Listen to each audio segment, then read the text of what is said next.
Être miséricordieux. C'est presque toujours l'homme qui est cruel, souvenez-vous-en. Si vous allez voir Elda. Cette femme est une hérétique, et chaque hérétique renouvelle les souffrances de notre Seigneur Jésus-Christ.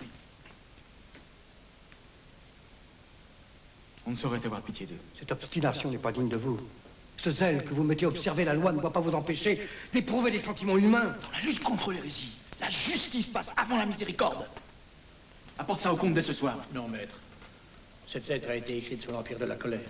Et la morsure de la colère est aussi cruelle que celle d'un scorpion. Mais condamner cette femme peut paraître cruel, mais il serait encore plus cruel de laisser la tâche inachevée. Frère Étienne! Ouvrez les yeux. Elda s'est vouée au bien. Sa foi est ferme. Prenez au moins ce châle de repentance. Permettez-lui d'obtenir le pardon et de sauver sa vie.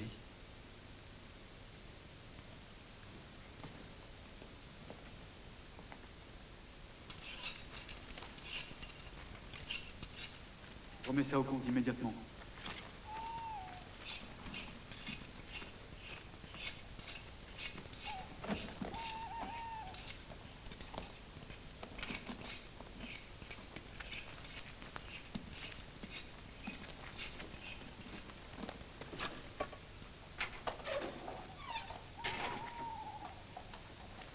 Couvre tes cheveux, femme. C'est pour cela que vous venez au milieu de la nuit pour me dire de me couvrir les cheveux. Non. Je suis venu te dire que ton bois maléfique et tous les ossements du chien ont été brûlés. À ma demande, le comte va proclamer un édit condamnant quiconque se rendra dans ce bois pour y vénérer cet animal à avoir tous ses biens saisis et vendus. Au lever du soleil, les hommes du comte iront détruire tout ce que tu possèdes. Ce que je possède? La loi exige encore une chose. Tu as été jugé hérétique.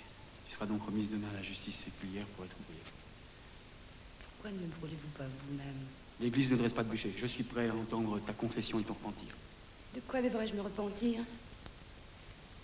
De ce que des mères sont venues me demander de les aider. D'avoir refusé de les abandonner quand elles accomplissaient ce rite. Quel mal y avait-il à cela? Faire d'un chien un saint? Vénérer ses ossements comme des reliques? On en a fait un saint, parce que pour les paysans, seule l'intervention d'un saint peut obtenir la guérison. Ton culte est un simulacre. Ce n'est pas mon culte, c'est la coutume de tous les habitants de ce village. Et même si vous refusez de le voir en sanctifiant ce qu'ils ont de plus cher, c'est leur foi qu'ils manifestent. Précisément, tu ridiculises les glorieux martyrs. Un chien ne peut pas prendre la place d'un saint. Dieu n'a-t-il pas puni le Seigneur qui l'a assassiné? Ces terres sont devenues un désert et sa lignée s'est éteinte. Si telle est la volonté de Dieu, son esprit ne peut-il habiter un animal comme il habite un saint homme ou une sainte femme? Non, c'est impossible. Mais réfléchissez, Étienne de Bourbon. Si tel était le cas, vous auriez brûlé les reliques d'un saint. Tu blasphèmes. Seul le diable peut habiter un animal comme il possède parfois les femmes. Celles-ci ont alors des pouvoirs maléfiques. Elles mettent les enfants en danger. Elles insufflent la lubricité dans les rêves des gens. Ces femmes doivent être supprimées. Vous croyez tout comprendre, mais vous vous trompez.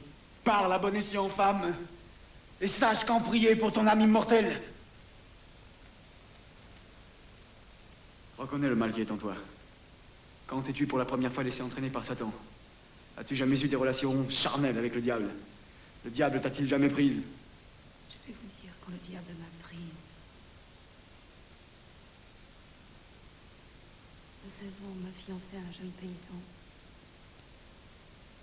Peu avant notre mariage, les terres sont passées aux mains d'un nouveau seigneur. Il était cruel et ignorait nos coutumes. La nuit de nos noces, ses gardes sont venus me chercher et m'ont amené de force jusqu'à lui. J'ai pleuré. J'ai supplié, il m'a souillé. Il disait qu'il exerçait son droit de cuissage. Mon fiancé tua le Seigneur de ses mains, puis ses gardes l'ont poignardé. Quelques mois plus tard, j'ai su que je portais un enfant. Je ne pouvais plus espérer faire un mariage chrétien. Ma mère me mena jusqu'ici, à plusieurs jours de marche de notre village pour que je vive avec la vieille femme de la forêt. L'enfant est mort au venant au monde. C'est ce qu'a fait ce seigneur qui t'a obligé à devenir une femme de la forêt? Oui. Mais la vieille femme de la forêt m'a donné un nouveau nom et m'a enseigné l'art de guérir. Je pense que Dieu me destinait à cela. Vous, Étienne de Bourbon, vous êtes la seule personne à me croire sous l'emprise du démon et vous devrez répondre de cela devant Dieu.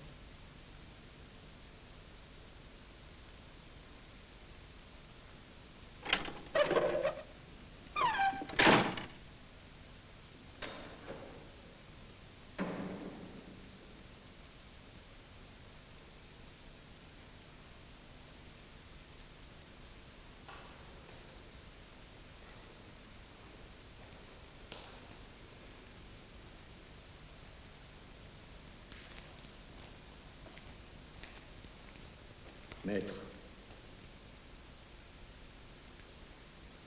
Léon. Tiens-toi prêt à partir demain au lever du jour. Je pars pas avec vous. Je vous ai apporté la nouvelle de la mort de votre père, mais en vérité, j'ai fait ce voyage pour vous amener Agnès. Elle a plus de famille, vous savez. Tu m'as dit que ses grands-parents étaient morts.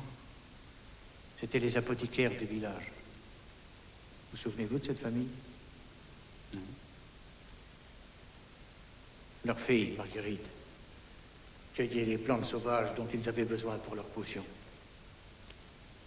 Non, non, je m'en souviens pas, non. Un jour, en automne, Marguerite cueillait les plantes dans la forêt et un garçon l'a surprise. Il l'a sans doute renversée. Elle s'est cognée la tête et a perdu connaissance. Et le garçon a violé Marguerite. Et il l'a laissée là, sans se soucier de savoir si elle était morte ou vive. 3 saisons plus tard, Marguerite a donné le jour à Agnès. Et tout de suite après, elle est morte des fièvres de l'enfantement. Elle n'a jamais dit qui était le père de l'enfant. Je suis le seul à avoir jamais su de qui il s'agissait. Parce que j'ai vu que le garçon qui n'avait pas pu dépecer le cerf avait trouvé une autre proie. Domine, Domine miserere mei, nomine Patris, et Filii et Spiritus Sancti, in ultima ignominia. Ego peccator, ego similitiamolo, ego clamote profundo, anima vengrare. La mort de cette femme, vous n'en êtes pas directement responsable. Elle s'est produite dans les circonstances naturelles de l'accouchement et dans ce cas, l'absolution. Père, je ne demande pas l'absolution, je ne peux être absolu. Je suis devenu membre de l'Église non pas pour faire respecter sa loi, mais pour échapper à la loi. Comme un lâche. Un lâche cherchant à éviter le châtiment d'un acte vil qui a entraîné la mort d'une innocente.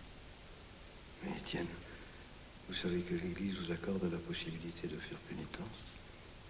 Quelle pénitence pourrais-je faire pour m'acheter de toute une vie fondée sur le mensonge? Nous sommes tous des pécheurs, Étienne. L'homme est une faible créature qui sans cesse se débat, vous le savez maintenant. Et vous devez vivre le reste de votre vie en le sachant. Et vous ne devez pas vous complaire dans cette abjection. Certaines choses doivent être faites. En envoyant vos recommandations au comte, vous risquez d'entraîner vers la mort une autre innocente. Le comte n'hésitera pas à obéir à vos instructions. Ma vie n'est qu'une succession de crimes. Que dois-je faire? Comment puis-je révoquer la sentence? Prenez un cheval. Galopez jusqu'au château, demandez au comte. Et que quand je suis rentré dans les ordres, j'ai fait le vœu de ne plus jamais monter à cheval. Mon ami, vous allez enfourcher un cheval et partir au galop. Vous vous rendez auprès du comte. Vous faites très humble, là, de façon à ce qu'il puisse se glorifier de son autorité. Vous le laissez faire étalage du pouvoir de vie ou de mort qu'il a sur Elda. Et quand vous le sentez inflexible, vous évoquez...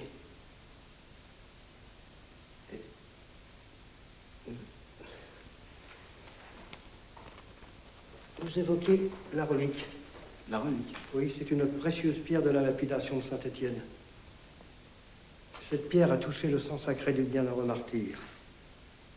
Cette relique permettra au comte de construire la chapelle mortuaire dont il demande l'autorisation à l'Église depuis si longtemps. Mais c'est tricher vis-à-vis de Dieu. Quand il est nécessaire, semblable tricherie n'offense en rien le Seigneur. Croyez-en un vieux tricheur.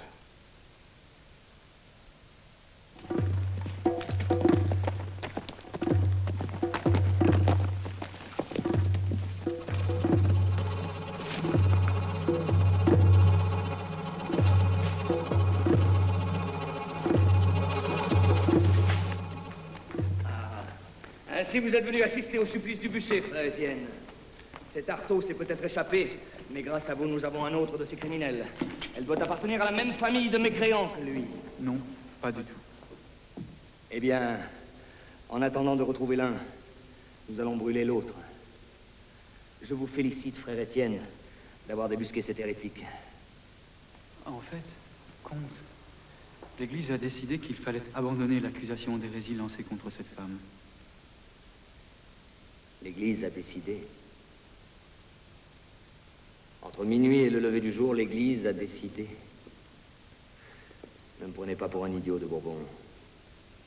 Vous avez placé cette femme sous mon autorité. Elle sera exécutée. Nous en ferons un exemple pour tous les villageois. D'ailleurs, j'ai ici votre ordre. Il n'est pas valable. Il est parfaitement valable. N'essayez pas encore une fois de contrarier tous mes projets. Vous avez appris en confession que ces hommes s'apprêtaient à saboter mes étangs et vous les y avez encouragés.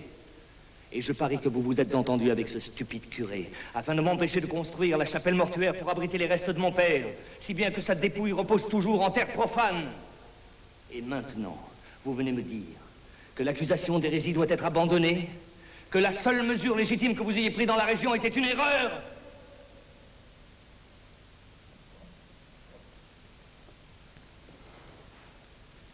Croyez-moi, frère de Bourbon, cet hérétique montera au bûcher aujourd'hui même. Elle et le démon qui l'habite. Vous avez le pouvoir, comte de Villars, de faire d'elle ce que bon vous semblera. Mais avant d'agir, laissez-moi vous raconter une histoire concernant les œuvres du démon. Il était une fois deux hommes, très orgueilleux. Nous les appellerons Arrogantus et Insolentus. Grâce à leur orgueil, le démon parvint à les abuser. Il commença par convaincre Arrogantus qu'il devait inonder des terres fertiles. Arrogantus ne voulut pas entendre les humbles gens qui, eux, savaient que c'était les terres argileuses qu'il fallait inonder. Et ainsi, Arrogantus se trouva amené à condamner à mort celui de ces serfs qui avait toujours obtenu les récoltes les plus abondantes. Le démon dupa alors l'autre orgueilleux Insolentus. Il le poussa à condamner une femme qui préparait des remèdes avec les feuilles des arbres, ainsi que nous l'ordonne la Sainte Bible. Le démon fit croire à Insolentus que cette femme, qui était dotée d'une grande sagesse et qui connaissait l'art de guérir, était une hérétique et qu'il fallait la supprimer. Mais la folie de ses actes fut révélée à Insolentus et il se rendit auprès d'Arrogantus pour lui dire: libérez cette femme. Car à votre insu, c'est elle qui a sauvé la vie de votre fils unique alors que sa venue au monde était si difficile. Si vous avez l'imprudence de la tuer comme dans la légende, vos terres deviendront un désert et votre lignée s'éteindra.